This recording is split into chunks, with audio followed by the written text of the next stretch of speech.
Hello, my dear students. So today we will discuss about the processing of random signals. So let's first discuss what we mean by a random signal and what is a deterministic signal. So deterministic signal, a signal that may be computed using a closed form mathematical function of time, means if we represent some signal by a mathematical function, that is basically a deterministic signal. It can be predicted from a knowledge of few past samples of the signal. Now, random signal. A signal that does not meet the condition associated with the deterministic signal are considered to be non-deterministic, or we can say a random signal. These signals are generally expected to display more excursions about a reference level within a specified interval than signals that are predictable. Now, what is random noise? Interference that arises from a random process, such as thermal noise in the electronic devices. A random process is characterized by the probability density function, that is PDF, which represent the probabilities of occurrence of all possible values of a random variable. Let's suppose we consider a random process which is represented as eta, having the PDF which is given by P, that is for probability eta in terms of eta. The mean of that random process is given by the first order movement of the PDF, which is defined as, you can see this E is the expectation operator, which is minus infinity to plus infinity eta p eta eta d eta. Means we are differentiating with respect to eta only. Now here E eta represents the statistical expectation operator. It is common to assume the mean of a random noise process to be 0, and the mean squared, that is defined as ms, value of a random process is given by the second order movement of the PDF, which is defined as in equation 2 expectation of now eta square. So it will be again integration from minus infinity to plus infinity eta square probability of that random process d eta, means PDF. Now the variance of that process, that is represented as sigma eta square, is defined as the second central movement. As you can see in equation 3, that is expectation of eta minus mu eta, that is mean of that square, is given as again integration minus infinity to plus infinity eta minus mu eta whole square PDF d eta. The square root of the variance gives us the standard deviation, that is sigma eta of the process. We know that sigma eta square, basically variance, is nothing but expectation of eta square minus mean mu eta square. If mean is 0, we can say that variance is expectation of eta square. When the values of a random process eta from a time series or a function of time, we have a random signal, and also we define it as a stochastic process eta t. Now it is time dependent eta t. Now here mean, we know that mean is representing the DC component. Mean square value represents the average power, and the square root of the mean squared value, that is we are generally calling it as root mean squared or RMS value, gives the average noise magnitude or level. Now, we have already seen the different kinds of noise in biomedical signals. So, a biomedical signal of interest, let's suppose XT, is observed in an environment with random noise. The measured signal YT is the realization of another random process, let's suppose Y. Now we are assuming that the noise is additive in nature. So YT is nothing but XT plus eta T. Each of the random process X and Y is characterized by its own probability density function, that is PDF, which is given as Pxx for xt and Pyy for Y random process. The two random process X R eta are said to be statistically independent if their joint PDF is equal to the product of their individual PDFs, as you can see in equation number 5. So here this Px x eta is basically Pxx dot P eta eta. So we can say that they are statistically independent. Thus the first order movement and the second order central movement of the signals xt and yt, they are related as, you can say, expectation y means mean of the random process y and mean of random process x is equal. And if you see the second order central movement, that is expectation y minus mu y whole square is nothing but sigma y square, which is given as sigma x square plus sigma eta square. That is equation number 7. Here mu we know that represents the mean, sigma square represents the variance of the random process as indicated by the subscript, whether it is y, whether it is x, or it is eta. And what we are assuming? We are assuming that mean of that random noise mu eta is equal to 0.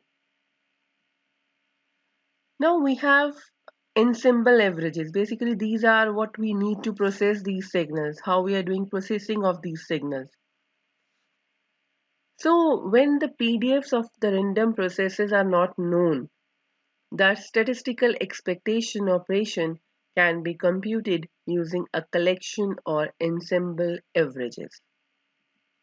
Suppose we have m observations of the random process x, which are the functions of time. That is, we have x1t, x2t up to xmt. That is, we have m observations of the random process x. Now the mean of process can be estimated at a particular instant of time, let's suppose t1. So we can compute that as mu x, xy, because we are taking the signal x or process x at time t1. It will be given as limit m approaches to infinity. There can be infinite number of observations of the random process. 1 by m summation k from running from 1 to capital M xk t1. So that is equation number 9. And the figure we'll see just in next slide that represents 10 sample acquisitions of the flash visual ERPs. You can see these two vertical lines that are at t equal to t1 and t2. Basically T2 is what? T1 plus tau. We are just advancing the time by tau interval that represent the ensemble averaging process at two different instants of time. Now as you can see in this, we have t equal to t1 and t equal to t2, which is the advance of t1 by the intervalue of tau. Now the next is autocorrelation function.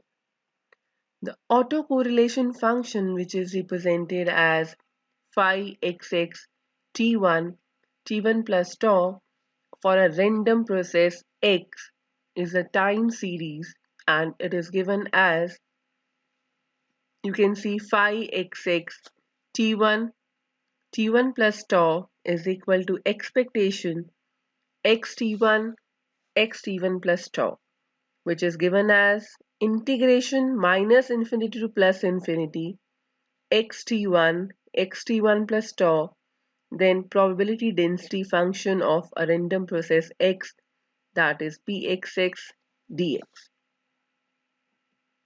which may be estimated as limit m approaches to infinity 1 by m summation k running from 1 to capital M xk t1 plus tau, where, as we know, that tau is nothing but the delay parameter. This autocorrelation function indicates how the values of a signal at a particular instant of time are statistically related to values of the same signal at another instant of time. We are here considering the same signal, that's why we are calling it as autocorrelation function. Now next method is computing time averages. In case of a sample observation of a random process xkt as a function of time, it is possible to compute time averages or temporal statistics by integrating with respect to time.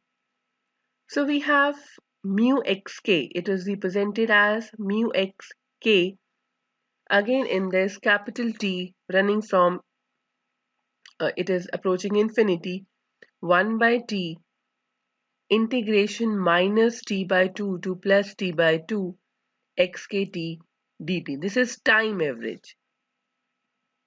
The integral we can represent or we can replace by the summation when we are talking about sampled or discrete signals. So the time average autocorrelation function, that is phi xx tau k, is given by limit, again capital T approaches to infinity, 1 by t integration minus t by 2 to plus t by 2 xkt plus tau dt, that is equation number 13. Now random noise can be characterized in terms of ensemble and or temporal statistics. We can compute autocorrelation function, and we also know that Fourier transform of the autocorrelation function is the power spectral density, which is useful in spectral analysis and filter design. This also we'll see in coming lectures. Now another we have is covariance and cross-correlation operators. For the comparison of two random processes, let's suppose x and y, covariance can be computed between them. So how we can compute that covariance? So it is represented as C, capital C, xy. Why we are writing xy? Because we are computing that covariance between the two random processes that are x and y. It is given as expectation x minus mu x dot y minus mu y, and it is further given as integration or double integration minus infinity to plus infinity x minus mu x y minus mu y, then PDF of these two, joint PDF pxy xy dx dy. So that is the covariance between the two random processes x and y, where, as I mentioned, this pxy is the joint probability density function of these two processes. Now the covariance parameter is normalized to obtain the correlation coefficient, which is defined as in equation number 15, rho xy is equal to capital Cxy, that is covariance of the two random processes x and y divided by their standard deviations, that are sigma x into sigma y. Now we know this because this is normalized. So that will lie between -1 to +1. A high covariance indicates that the two processes have similar statistical variability, and the processes X and Y are said to be uncorrelated if this correlation coefficient, that is rho xy, is 0. Now let's discuss more about this cross-correlation function.